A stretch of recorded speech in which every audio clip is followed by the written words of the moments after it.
3-minute rounds if they need them. Amateur mixed martial arts action. Dean Hounsley, representing the Scottish hit squad. He's in the black trunks. He's taking on the local man, Laurence Charnock. Yeah, Charnock got a big following here as well, Brad. Yeah, Charnock in the blue with orange and white trim.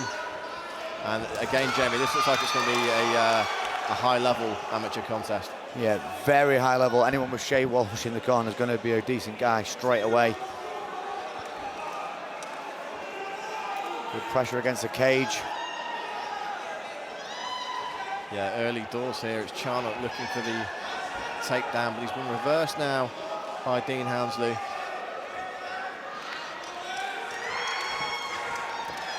Both men jockeying for position in the clinch here, Jamie. Yeah, working for that underhook, but at the minute he's, you know, he's trying to work for that trip by using the body lock. Now that body lock trip, it's effective, but not against the cage. Again, it's better to use it if he needs to switch off the cage now and go to the left-hand side and try and work his man round. Otherwise, from here, I try and take the back from here. I try and use that pressure, you know, Cron Gracie style, try and pressure against the cage and take the back against the cage by using it as, like you say, as your ally, really. Obviously trying to get around the legs here, but it's a solid base from Laurence Charnock.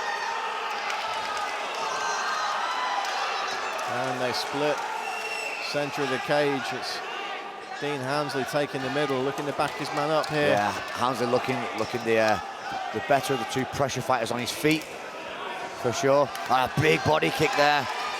Good takedown though. Really good takedown from Charnock. Yeah, it was a real risk-reward situation there, Jamie. He took the risk to land that big kick, but unfortunately ends up on his back.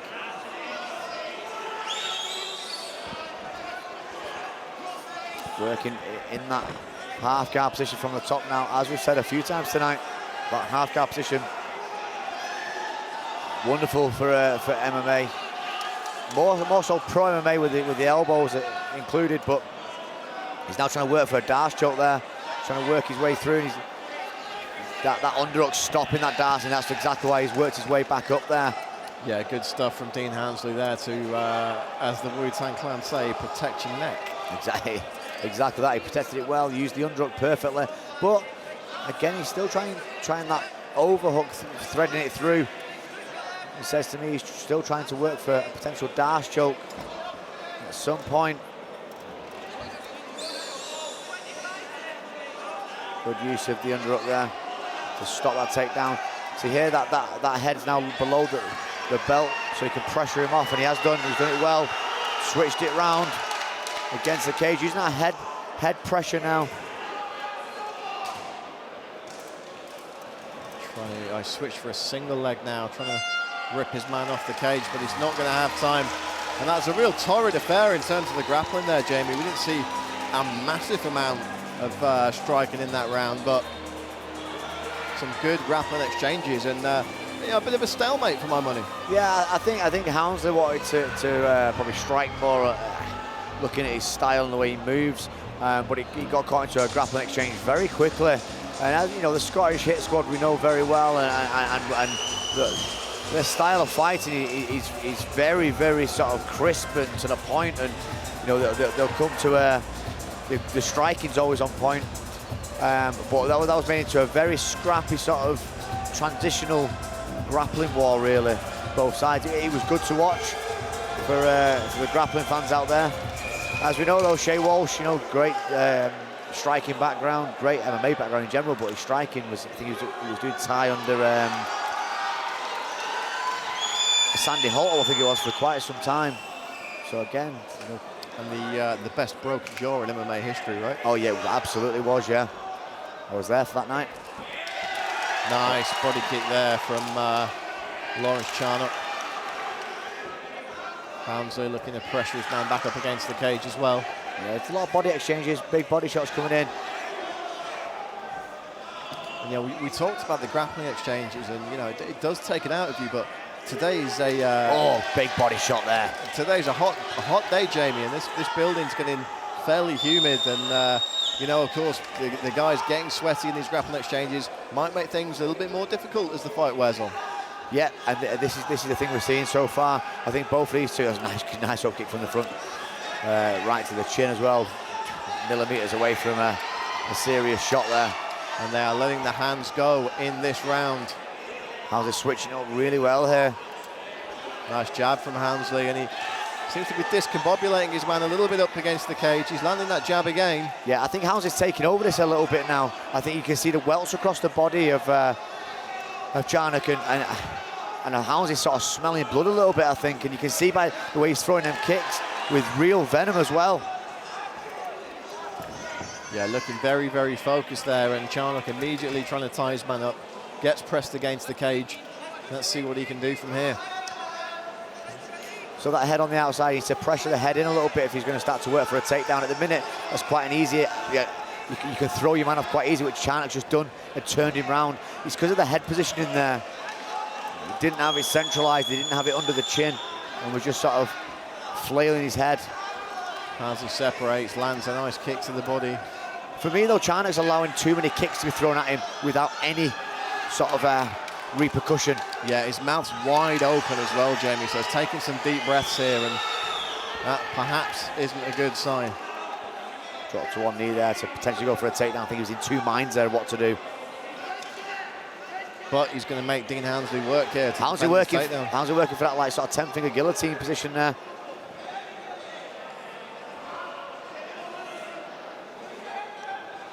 We'll work that back overlook again. He's trying to step round. He may try and stretch his man now. Drag him to the ground. Looks like he's going for a double leg here, trying to link his hands, but the base is a little bit too wide from Dean Hounsley. Yeah, and his head's way too low from Charnock as well. He's sort of going under that crotch area with his head. Now he's come back up, but he's got that guillotine. But he's only got a hand on the guillotine. It doesn't look like he's tight enough at the minute. Now he may have readjusted. He may have allowed that readjustment there from Charnock. Yeah, trying to get a good look there, but Charnock is out. Can he do anything in the last few seconds of the round? Time's his enemy there, and for me, that's a big round for Dean Hounsley. Oh, huge round. I think from start to finish, he allowed his striking to sort of pick up at the start of the fight, and then obviously when it comes to the grappling exchanges, you know, even sort of jump for that guillotine as well there. Very, very close to getting, well, I won't say close to finishing it, but you know, he moved so well with it and nullified Charnock a little bit towards the end of that fight. Yeah, he's certainly giving Laurence Charnock a lot to think about here. Look, we had a very, very close first round there. We're commentating, we're not judging, no one really cares what we think, but it was fairly close, but you'd have to say Dean Hounsley in the second. So perhaps a bit of catch-up here for Laurence Charnock in the third round if he wants to stand a chance of coming out with a judge's decision. But look, we've got 3 more minutes to go. This could very easily be finished. It could indeed, and that is MMA for you. Third and final round here, but as you said, Charnock's looking a little bit worse for wear. Open mouth, looking tired, and Dean Hounsley's looking quite fresh at the minute and ready to go for this third and final round. I touch the gloves to get us off. Yeah, Hounsley looks like he's just warmed up, basically, doesn't he?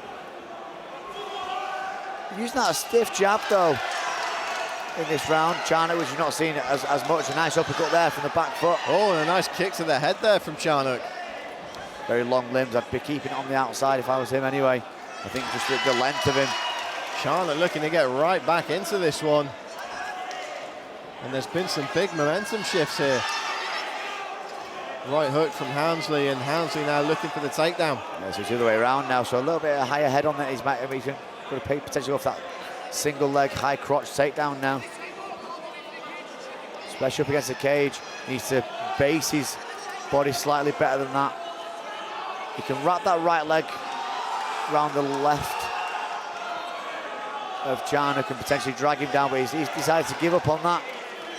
I think the fatigue on that takedown was not worth the risk, really. Both men launching kicks to the body here and perhaps trying to take advantage of the depleted cardio and stamina in the third round. Yeah, this has been much better striking though from Charnock in this round. He's working off that jab a lot better. However, he switched his stance a couple of times now.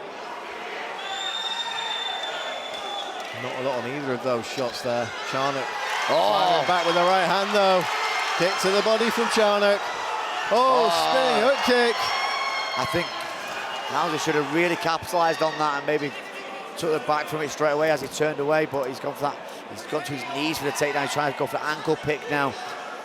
I mean, realistically, the ankle pick's not there now, so he needs to try and get his base back up, get his head back up and try and... he's gone for like a suicide throw there, but completely underestimated that one, and now Charnock's on top, and this is some good striking. Big shots here from Laurence Charnock. A huge turnabout here towards the end of the third round. Yeah, Charnock putting them shots in now. He maybe wanted to use that cage now, keep that pressure, keeping that half guard position, start raining the shots down, pull that hand out. If you can pull that left hand out and start putting some serious shots in, this is going to get finished. How much does Laurence Charnock have left to put into these shots? Looking for a head and arm choke here. Needs to get those hips to the mat. Charnock with a big squeeze. So he's hit that head and arm choke, that is tight. Hounsley holding on for dear life here. He's answering the telephone, trying to give himself a little bit of breathing room. He steps into the mount, does Charnock. Yeah, he should have kept really in that side control there to finish the head and arm, but maybe he just wasn't feeling it then. There's some good pressure from the top here though from Charnock. This has been a fantastic round, a real pressure round, and what an end to this fight. What a third round for Laurence Charnock there. It seemed like momentum was all in Dean Hounsley's favour. Coming out of the second, Charnock turning it round. Charnock really got that second wind in that third round, didn't he? Even though he looked the more tired of the two guys, we can now see Hounsley looking absolutely shattered here. Look, this is MMA. It's a probably the most physically intensive combat sport in terms of all the different disciplines and, you know, all the different muscle groups that are getting tested. And as you say, Jamie, Dean Hounsley looking on wobbly legs here after 3 hard rounds of effort. I think it's all down now to that first round, really, what happened in that first round and who they give that to, because it was a clear second round to Hounsley for me and a clear third round for Charnock, and it's how the judges have gone in that first round, Brad. Oh, look, I've said it before and I'll say it again, that rather them than me when it comes to judging fights. Some of these are really difficult to pick out, and of course, you know, we're kind of busy calling the action here. We're not focused on judging. We've got an idea, especially with the clearer rounds, but that first one, like you say, Jamie, is going to be the deciding factor here. And here's our MC, Chris Clark, to make it official. Hounsley's really struggling here. Yeah, Hounsley's going to get sat down here and just have a bit of medical attention, I think. That'd be very interesting, because he could still win this fight. Well, right? he could still win it, and like I say, but I mean, I said it straight away there, Brad. He looked extremely fatigued towards the end of that fight.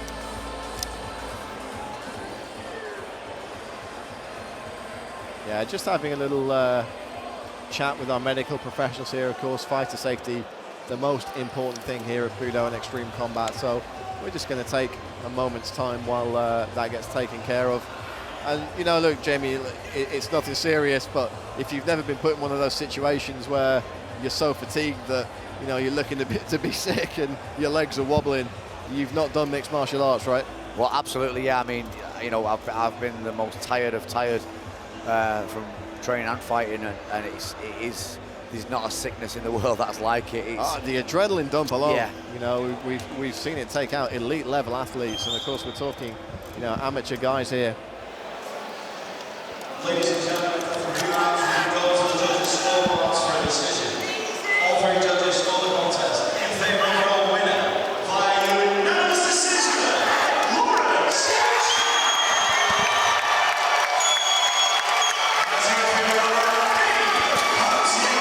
Well, look, let's just say this first of all, Jamie.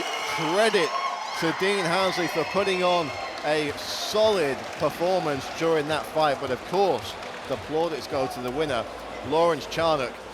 Close first round, and to come back from losing the second in the manner that he did, to find that second wind, to turn around the momentum in that third frame, that to me is absolutely fantastic. And not only that, I mean, the decision there was already made, by the way, before the collapse of, which is a big thing. If Hounsley would have collapsed beforehand, then you maybe said, oh, maybe the judges give it him because he collapsed, but he'd already gone through there, which I'm so glad that sort of happened afterwards, because we was about to give the decision and then we noticed him. We need a bit of medical attention. So yeah, a great win for Charnock there. Again, that first round was given to him.